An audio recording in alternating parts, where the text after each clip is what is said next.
ఫిబ్రవరి 1వ తారీఖు ఆదివారము పౌర్ణమి అండి. మాఘమాసంలో వచ్చేటువంటి పౌర్ణమి మహామాఘి అంటారు. చాలా విశేషమైనటువంటిది అనమాట. మాఘమాసంలో సూర్య భగవానుడి యొక్క ప్రీతి, పైగా ఆదివారము పౌర్ణమి రావడం చాలా గొప్పది. దీంతో పాటుగానే పుష్యమి నక్షత్రం అనేటువంటిది ఉందండి, మంత్ర నక్షత్రము. దీన్నే పుష్యార్క యోగము అంటారు.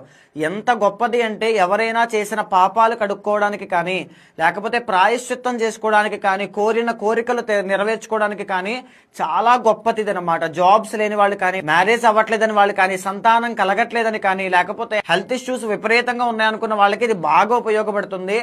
ఆ రోజు చేయాల్సింది ఏంటంటే, దగ్గరలో నది కానీ సముద్రము కానీ ఉంటే స్నానం తప్పకుండా ఆచరించండి.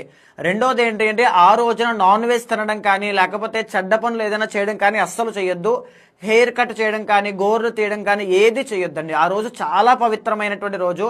ఏమి ఆలోచిస్తారో, ఏం చేస్తారో అలాంటివే జీవితంలో ఎక్కువగా